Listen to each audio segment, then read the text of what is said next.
appropriate response to disagreement. An immediate ceasefire in Ukraine remains elusive. Russian President Putin agreed to halt attacks on Ukrainian energy infrastructure for 30 days after a 2-hour marathon call with Trump, but it fell short of a truce. Meanwhile, Ukraine and Russia will hold talks with US officials in Saudi Arabia next week to discuss a partial ceasefire. Fresh unease over individuals who are legally in the US being deported, the latest target, an Indian national on a student visa who's a researcher at Georgetown University. A federal judge has blocked his deportation. The Trump administration accuses Badr Khan Suri of spreading Hamas propaganda. Suri is married to a Palestinian American whose father was an advisor to assassinated Hamas leader Ismail Haniyeh. Trump delivering yet another campaign pledge dismantling the Department of Education, fulfilling a long-cherished goal of the conservatives. The US president vowed to return the money the department controls to individual states. The move is already facing legal challenges since the department cannot be closed without the approval of Congress. And the White House says the Statue of Liberty is going nowhere. A French politician demanded Washington return the iconic statue, saying the US does not deserve it. The Trump administration's rebuke grabbed global headlines after it said France would be speaking German without US support in World War II.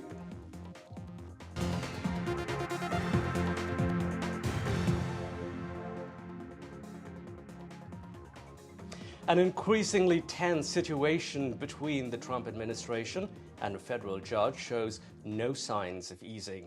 Judge James Boasberg on Thursday appeared to move closer to holding officials in contempt. A showdown between the judiciary and a defiant Trump threatens the world's most powerful democracy, Disha Bakshi explains. Could the US be on the brink of a constitutional crisis?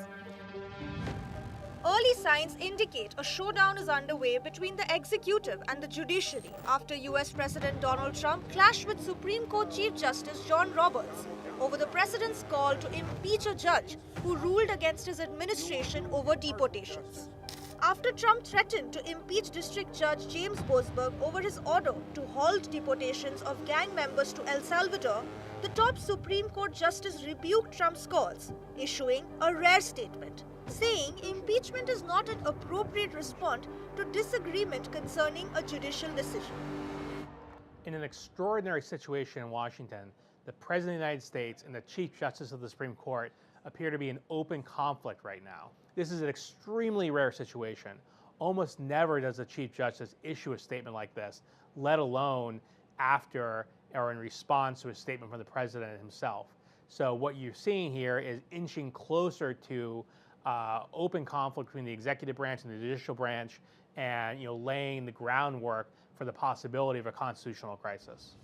Trump's clash with Boasberg first began after the Trump administration allegedly ignored his Saturday court order to turn around 2 planes carrying Venezuelan gang members because the flights were over international waters and therefore the ruling didn't apply. A rare and controversial move that has landed the administration in trouble. Over the past week, Boasberg has remained undeterred in demanding answers, giving the government till next week to respond. However, the Justice Department has been resisting his questions, saying the court should drop its grave encroachments into the authority of the executive branch. The White House too accused Boasberg of trying to usurp powers of the presidency. It's essential the Supreme Court crack down and stop this assault on our democracy from these radical, rogue judges that are usurping the powers of the presidency and laying waste to our entire constitutional system. Apart from Trump, many House Republicans too are targeting federal judges with impeachment for resisting Trump's orders. House Republicans have threatened to impeach almost a dozen federal judges who have ruled against Trump, a stark break from convention, where judges have so far only been impeached for personal misconduct, graft, or serious criminal offenses. The big question that now remains, how far is Trump willing to go to execute his agenda? And will the American democracy survive this? Disha Bagchi for NDTV World. On the campaign trail, Donald Trump promised the largest mass deportation of illegal immigrants to the U.S. that it's ever seen. What many didn't expect is the administration challenging legal immigration. This week, we saw officials try and deport Indian national Badr Khan Suri on a student visa. Suri is a researcher at the prestigious Georgetown University in D.C. A federal judge has blocked Suri's removal. The Trump administration says Suri is spreading Hamas propaganda. Also, Indian PhD student at Columbia University, Ranjani Srinivasan, chose to self-deport after her visa was revoked on March 5th. Srinivasan is accused of being a terrorist sympathizer, but she denies taking part in any protest on the Gaza war. Now, earlier in the month, kidney transplant specialist Dr. Rasha Alwahi, a Lebanese citizen and H-1B visa holder, was deported when she arrived at Boston Airport. She was attending the funeral of Hezbollah leader Hassan Nasrallah in Beirut. Meanwhile, Mohammad Khalil, a green card holder, remains detained. The Columbia University graduate faces deportation for his role in last year's campus protests against the war in Gaza. And German national Fabian Schmidt, also a green card holder, claims he was violently interrogated after a trip from Europe. He had a misdemeanor marijuana charge, which his mother says was dismissed. We're now joined by immigration attorney Alison Kranz to delve deeper into these worrying instances that have been cropping up here in the US. Alison, you've been practicing immigration law for several years. How much has immigration enforcement on, say, H-1Bs, student visas, and green card holders really changed, would you say, in recent weeks? The immigration changes that we're seeing in these particular cases that you mentioned aren't actually impacting the majority of travelers. What we're seeing here is an attempt to intimidate, to create fear, and to encourage those people that have inadmissibility factors in their background to self-deport or not come to the United States in the first place. All right, if an H-1B holder or a student from India or a green card holder returns to the US and are held by immigration officials, can their status be revoked there and there at the airport? What legal recourse would they have at that point in time? Yes, it can. So when someone's going through the border, entering the United States, the officers have a lot of discretion. They have a discretion to question. They can put people into secondary inspection, which is a temporary detainment, or they can choose to detain someone for a longer period of time if necessary for their investigation or because they put that person into deportation proceedings. Now, an individual at the border doesn't have a right to attorney, but as soon as they are formally detained and moved into the detention facility, they do have a right to an immigration attorney. Keep in mind, the people who are experiencing long-term detainment do have factors in their past that the immigration law for long periods of time have always said that these are problematic issues. Now, I think that there's an argument to be made that the Trump administration is trying to hinder free speech and some of these political arguments that are being made. But, you know, people who have histories such as past criminal charges or convictions, if they've overstayed their visa to the United States or other countries in the past, if they engage in certain type of political activities that involve organizations that the U.S. have considered terrorist organizations, they should probably speak to an immigration attorney before entering the United States. But that's the thing, really, isn't it, Alison? Today it's about Gaza speaking out against the war. Those are the kind of people that we're seeing being affected by this clampdown. Tomorrow it could be someone talking about transgender rights. So how does one really know when they're potentially at risk when they arrive in the US or even if they're here at this point in time, right? Absolutely. I think the Trump administration has chosen chaos and cruelty over security, unfortunately. And the factors that the U.S. has relied on as these discretionary factors that would be problematic in some cases are being looked at and scrutinized at a higher rate than before. All right. What are you advising people you have to go about life. People will say things. What are you saying to your clients at this point in time? People here on H-1B visas, we hear people also on green cards for that matter. For people who are already in the United States, we're asking our clients if they've had a change in their work situation since they last received an approval, if they have a green card, if they have any criminal charges or convictions, if they are engaging in political protests in regards to Palestine and Israel, to come and talk to us first before they travel internationally. For those people who have some of those risk factors, we're really saying that you're traveling at your own risk. There are reasons to believe that you could be stopped, you could be questioned, and people have to make individual choices based on their own personal risk factors. Amongst all the cases that we just listed before we came to you, any one of those that really troubles you greatly?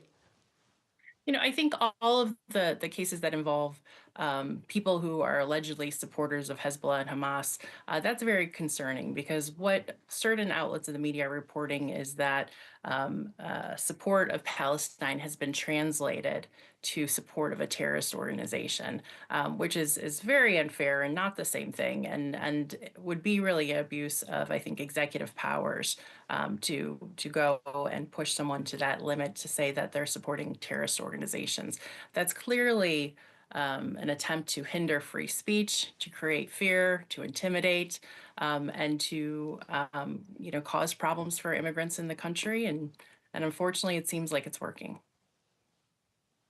All right, Alison, like we said, you've been doing this for several years now. How alarmed are you on a scale of 1 to 10, 10 being the most alarmed?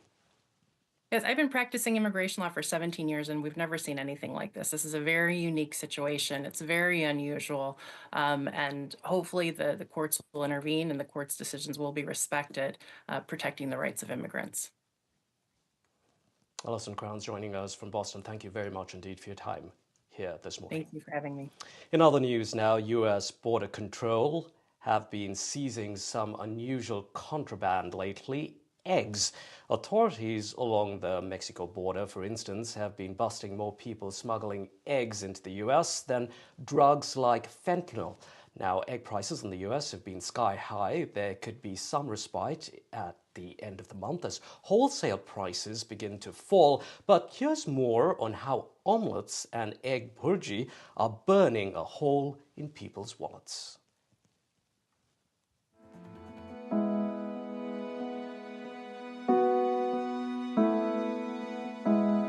It's expensive, and when all you really sell are eggs like this Indian street food chain, Eggholic, it can turn into a bit of a scramble.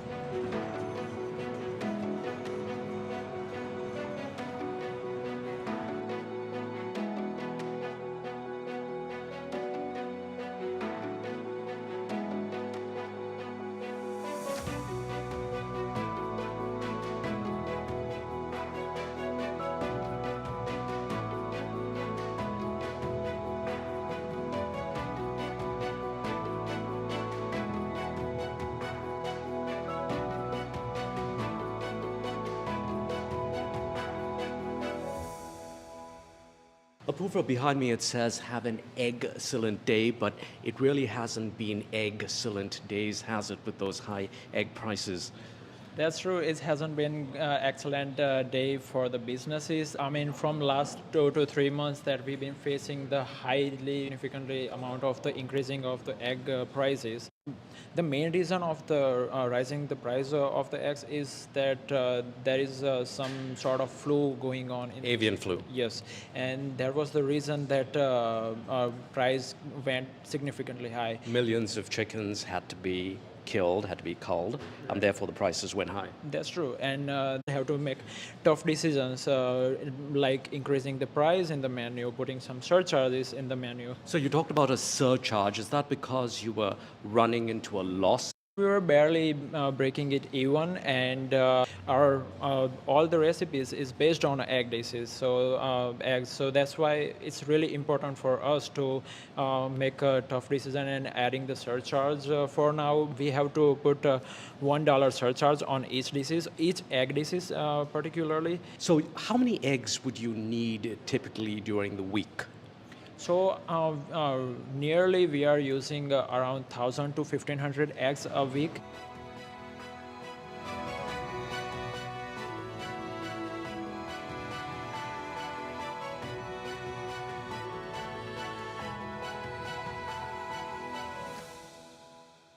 About a year ago, a dozen eggs would cost you about $3 or 250 rupees, but in recent months, depending on where you live, that could have cost you at least 500 rupees or upwards of 1,000 rupees as well. Yeah, I'm feeling the pinch. I'm a student here, and it's definitely had an impact on my budget. It does affect anything, like from baked cookies, pre-made cookies, or you go out, go to Chick-fil-A, get a burrito or something. The prices went up for anything involving eggs. Since we don't have a lot of alternate protein sources, it's Because you're vegetarian. yes, and I only eat eggs, so it's been particularly taxing. I'm still eating eggs because I'm also vegetarian and it's a protein source, so I can't not eat them. But obviously, you're budgeting for it. So we will buy more meat and eggs because the eggs are more expensive than the meat. Do the kids here miss having eggs at home? Yes.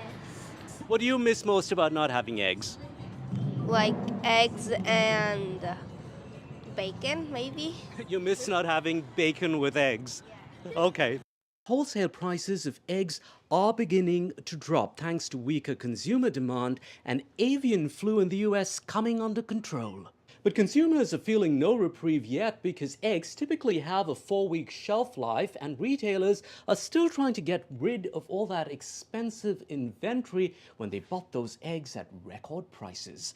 In Washington, D.C., Allister D'Souza, NDTV.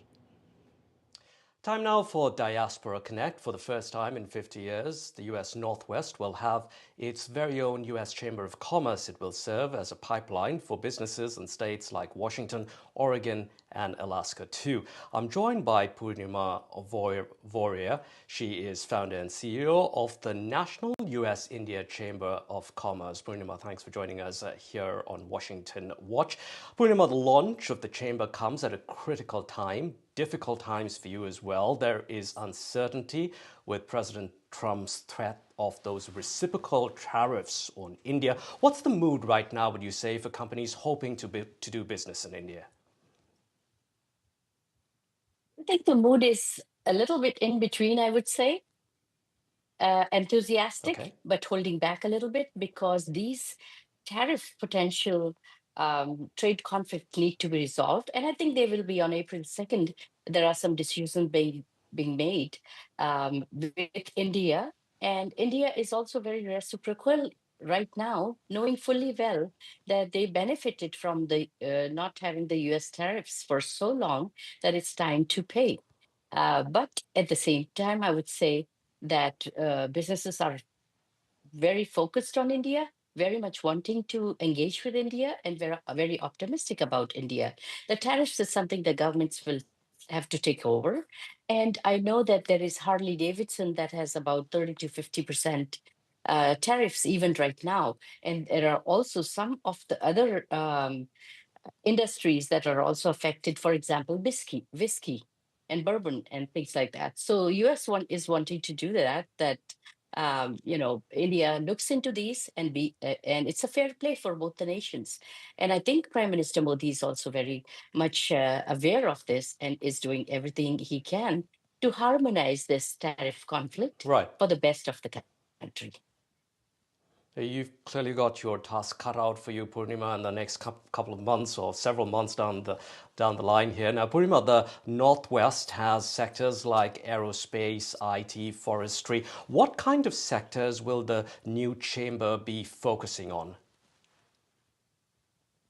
There are 9 states in the Northwest region, whether it's North Dakota, South Dakota, Oregon, Wyoming, Washington, Alaska, and so forth, have tremendous countless opportunities. Washington, for example, has defense and aerospace, satellite companies. We have Starbucks here, which is opening 1,000 stores in India coming up. We also have Amazon of the world here. So there is in Washington, these are the opportunities. But at the same time, all these other states have agri-tech. They have critical minerals, coal, but like Yes. Wyoming, other opportunities that we are going to be promoting with India. And India is a $200 billion Indeed. business is happening between US and India. So I think technology, energy, strong people-to-people ties are going to help with this transition. But at Yeah. the same time, the sectors are mostly in technology, agriculture, energy, manufacturing, all of which are areas of Indeed. opportunity with India. And Indian businesses also have the same opportunities with the United States. Right. So, Purnima, we're going to have to leave it there, For running out of joint time. venture Wish you partnership luck for with the new manufacturing and so chamber. forth. Thank you for your time again here. Right here on Washington Watch. Now, in more Diaspora Connect, this year's prestigious Juno Award nominees includes a young woman from Mumbai. The Junos are often referred to as Canada's Grammys.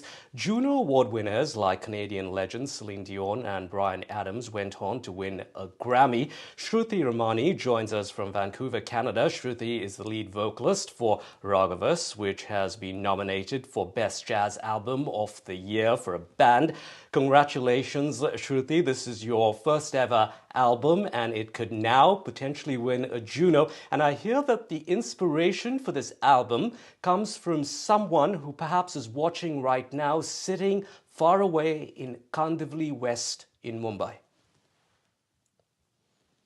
Hi, Allister. First of all, I want to say it's my absolute honor to be live with you on Washington Watch. I'm really grateful for this amazing opportunity I have as an immigrant in Canada. And yes, this is a tribute to my mom, who is endlessly, both my parents really, but especially my mom, who have endlessly sacrificed their resources and their time and their energy to kind of enable me to do this, this big feat. So I'm really grateful to have the best of the parents that I could have possibly had. Yeah, and I feel really privileged. So, Shruti, yes, this as an Indian album inspired by your mother, who is in Mumbai. The awards will be announced next weekend. How are you feeling? A bit jittery? What's the feeling like right now? I think I would be lying if I said I wasn't a little bit nervous. Of course, I would be very, very excited to win the award, but I think I've already won in a lot of ways by, you know, being nominated for an award that is of this stature to begin with. So for my mom and for my family, who we grew up middle class, for us, this is the victory, is just to be nominated and being recognized on this platform. And I'm grateful to, yeah.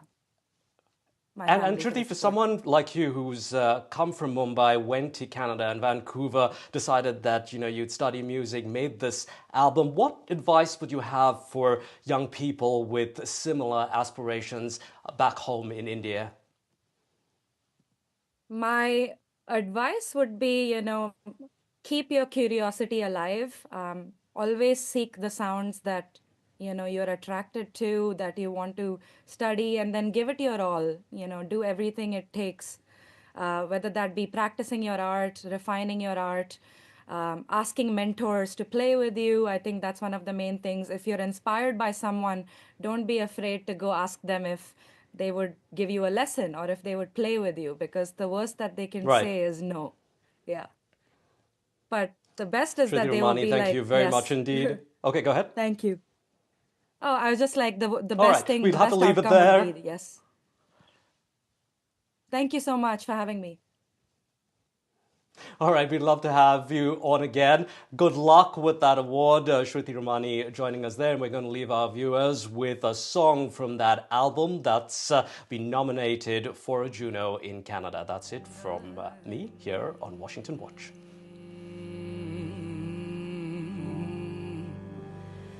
Pani sa ga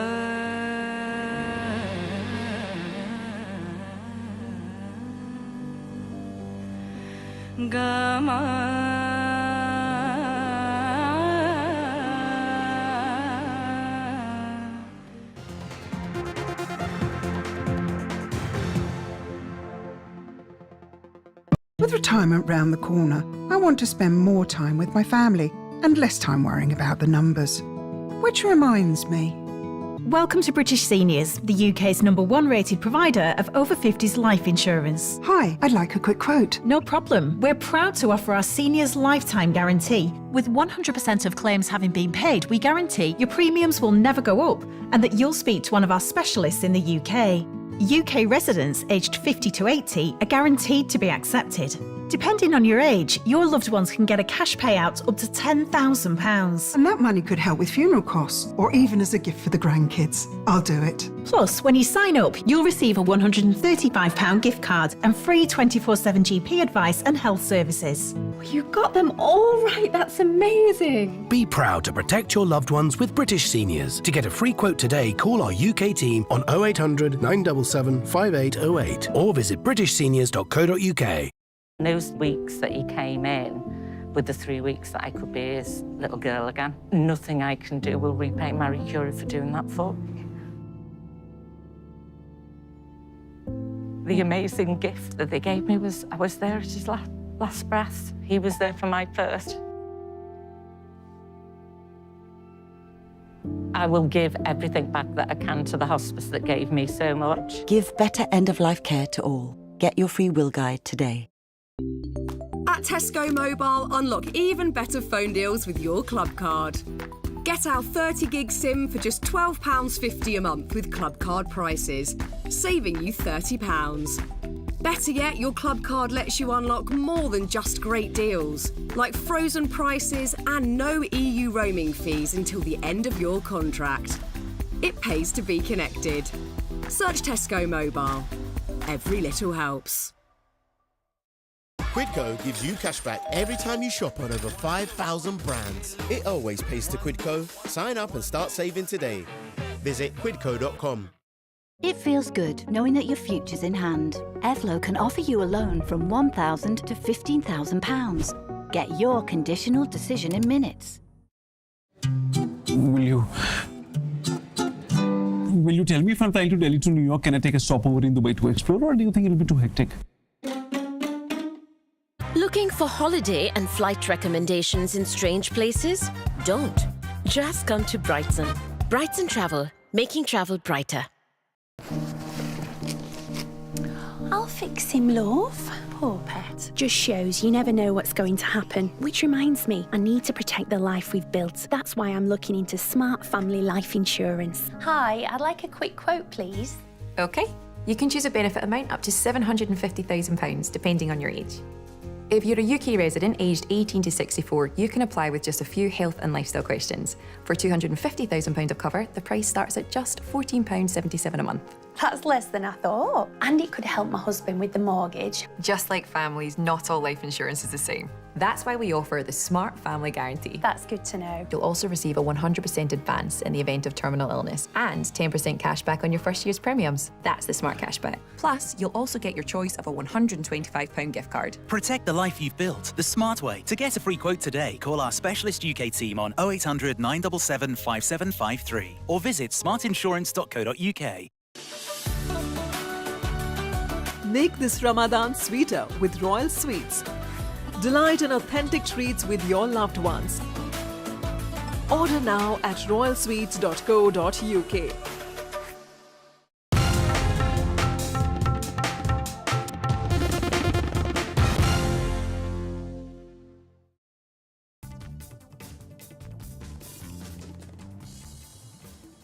Hello everyone, this is The Big Fight and I'm Maria Shakil. A judge is in the dock after a pile of unaccounted cash was found at his home. The controversy surrounding Delhi High Court Judge Justice Yashwant Verma broke during Holi last week when a blaze at his Delhi bungalow had to be put out by firefighters who then found the cash. Now the judge has been transferred, which the top court has clarified is not related to the probe that has been initiated in the cash incident. The issue has caused an uproar from the legal circles to the parliament. At least 55 MPs raised the issue with the Rajya Sabha chairman, who raised the concern that the issue did not come to the light immediately. He wondered what would have happened if it involved a politician or a common citizen and not a judge. Several legal eagles have raised serious concerns over the handling of this issue, with some like Harish Salve demanding that there should be a proper system to deal with the allegations on judges, as the opaque collegium system is no good enough. Does this case give the impression that the judges are above law? Is corruption in judiciary the elephant in the room which needs to be talked about now? Is it time to talk about the transparency and accountability of the judicial system? And has the judicial immunity gone too far? And the big question, who will judge the judges? Which body is competent to probe the judges? Is the collegium system under cloud? To talk about all these larger issues, we have a stellar panel of top legal eagles and legal minds of the country tonight. First up is former Solicitor General Harish Salve. We have a senior counsel, Harish Salve, joining us on NDTV. Mr. Salve, really appreciate your time. What does the recovery of the large sums of cash from a sitting Delhi High Court judge's residence really indicate about the state of judicial accountability in India? I was proceeding on the assumption that there was a recovery. I believe the Delhi fire chief has now said that there was no recovery. And it's now rather a very odd situation in which, on the one hand, it says the Supreme Court has transferred him, the Supreme Court Collegium has issued transfer orders, the Supreme Court has ordered an in-house inquiry. On the other hand, they say there is no recovery. If there is no recovery, what's the inquiry about? I don't know what's going on, because if such a serious allegation is being falsely made, then it raises very serious questions. And if it has been, and if the allegation is true, then again it raises very serious questions. And Mr. Salve, just minutes ago, there was a press note that was issued by the Supreme Court where they said that the transfer of this judge, Justice Verma, is not related to this incident, and that there is a lot of misinformation and rumors being spread about the case. The Supreme Court press note also says that the Delhi High Court Chief Justice will give a report today.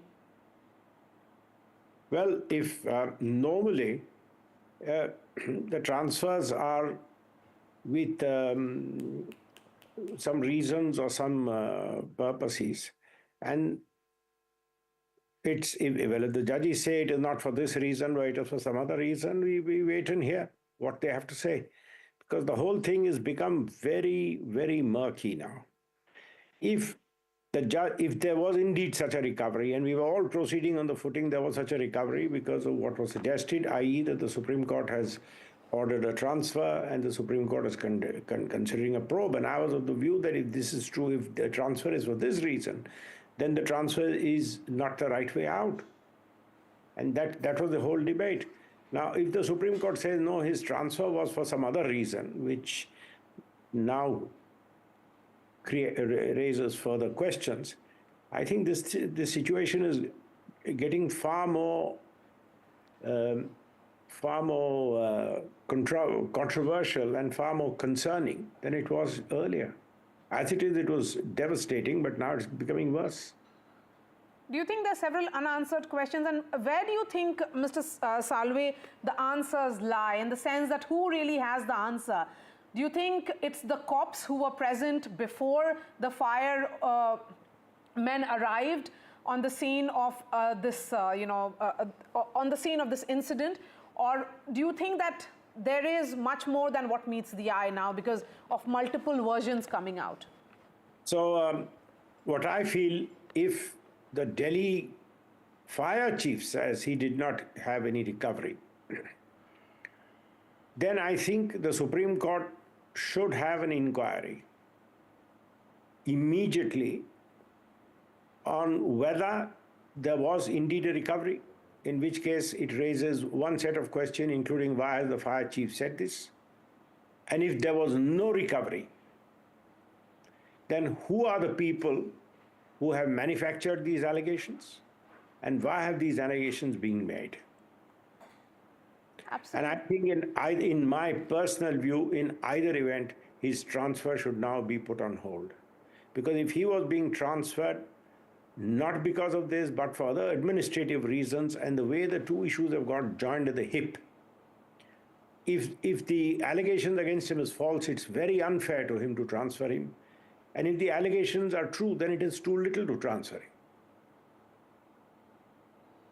And Mr. Salve, you know, because before the details emerged in the last 1 hour, many saw that simple transfer isn't really the right investigation, because had this been a case of a non-judge or an ordinary citizen, he wouldn't have really managed to investigate escape investigating agencies if cash of this nature was recovered from his home. You're absolutely right. I said this on Republic TV in the afternoon. I said this on Times now before this contradiction had come. And I don't know, this news came in the morning in the newspaper. I wish that the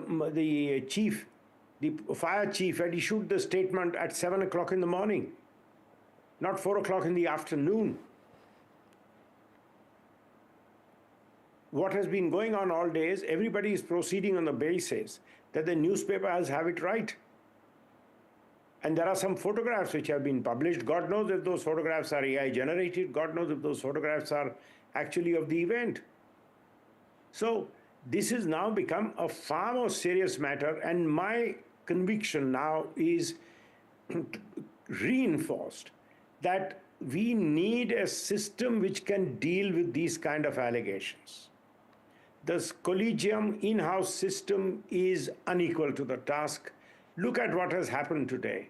The collegium chose today to announce the judge's transfer on the same day on which you get a newspaper report saying that cash has been found at the judge's house. Now, if the newspapers had it today and there is some conversation of this kind, I find it hard to believe that the judges had not heard that such a thing is happening. But if they had, their first reaction in the morning should have been entirely different. So today, unfortunately, what has happened, and maybe it's possible that the collegium has transferred him for reasons completely unrelated. Look at the newspaper report. The newspaper says that some members of the collegium were not happy with the transfer and thought something more was required. This is the problem of having an in-house opaque system. The people of this country are extremely concerned over allegations that of a very respected, otherwise a very respected judge of the High Court, a very senior judge of the High Court, suddenly you wake up. I was shocked in the morning to read that the cash has been found at Justice Verma's house. I couldn't believe it. But then comes the news that he has been transferred. And then comes the newspaper report saying that some of the members of the collegium, etc., this was true. I would have hoped that at 9 o'clock, the Supreme Court registry could have said, this is a nonsense. The transfer has nothing to do with this. The next news which comes out is that the Supreme Court is ordering an inquiry. So that reinforces the point that there is some truth to these allegations. And then comes the DCP saying, no, but nothing was recovered. I think this was exactly my point. We need a proper investigation. And I'm not saying this needs to be investigated outside the control of the Supreme Court, but the Supreme Court should seriously consider whether they should have a panel of a judge and maybe one or two eminent outsiders to conduct this inquiry. Because I do not want, if the police chief is right, if the fire chief is right, and these are false allegations, we don't want the people to feel that the judges have helped one of their own. Yes. There should be credibility to his exoneration. What should the Supreme Court do at the moment? Because the clarification has come from two departments already, including the Supreme Court, which has said what I told you a few minutes back, Mr. Salve, steps that is needed to restore public trust and confidence in the Indian judiciary, the institution. Well, fortunately, I'm not the Chief Justice, and at my age, I'm too old to be a judge. So I can say this. I would feel, considering all that has happened, his order of transfer should be put on abeyance, because whether we like it or not, because of the newspaper reports and the collocation of events, the allegations of cash recovery and the allegations of transfer have got joined at the hip. We need to put his transfer on abeyance, because if the allegations are false, different consequences follow. If the allegations are true, transfer is not an answer. I think the Supreme Court has constituted a committee. The Supreme Court has ordered an in-house inquiry. They should have a thorough inquiry done. I would personally feel the inquiry should be with judges and one or two eminent outsiders. And after the inquiry is done, if he is exonerated, then there has to be a full-scale investigation into who planted these allegations. And if he is not exonerated, the law must follow. Mr. Salve, always a pleasure to speak to you. Thank you for sharing all your thoughts with NDTV. And joining me now is Mahesh Jethmalani, Senior Supreme Court Advocate. Mr. Jethmalani, of course, you know, this is a debate which began today. The entire incident of pile of unaccounted cash being recovered from the residence of Justice Verma has raised a lot of questions. But should stricter mechanisms be in place to investigate corruption within the judiciary? This has also reignited debates if sitting judges should be subjected to CBI or Lokpal investigations. There's a misconception, right? In Veeraswamy's case, right, if a judge was, you know, found involved in a case of corruption or bribery, right, or disproportionate assets, right, the investigating agency, an FIR could be lodged, right? The investigating agency, as per Veeraswamy's judgment, would have to seek the sanction of the Chief Justice of India to whether, if it was a constitutional court judge, right, High Court or Supreme Court, to continue with the investigation and then file a charge sheet. So that's the law laid down, right? This in-house procedure, right, is something which happens in cases where it's reported to the CJI before it's got into the hands of the police. Right? But sometimes an FIR is filed with the police, and then if the police think it's not a frivolous case, then the Veeraswamy course will be taken by the police. In this case, the situation is slightly different. It seems to have been reported to the Chief Justice of India, and then the collegium decided to do whatever they did. I don't know. Right now, there are so many corrigendums issued by the Supreme Court, right? Or at least one corrigendum I know of, thanks to you, right? Which suggests that I don't even know, was money in fact seized, because what we were told initially was that the transfer was because of the that in fact we were told there was a division in the paper report suggested that there was a division in the collegium. A transfer was ordered, right? But there were some members, or at least more than one member, or maybe just one member, who as per the news report said that stricter action should be taken than just a mere transfer. And about this fire officer thing, I would, the Supreme Court has taken some action, right? Now, we should await the final report, since there seems to be some clarification issued by the Supreme Court. But I would not take the statement of a fire officer, right? Because in the first place, we don't know how the seizure of this money came to the Supreme Court's knowledge, right? Whether the fire officer had anything to do with it, we don't know. All we know is that there's a fire officer. That's what we've been told. And I don't think that's not been put out by the Supreme Court. There's a separate story which says that a fire officer who doused the fire said that no money was seized while he was dousing the fire. That's all. Mr. Jethmalani, is there any other option between the transfer and impeachment?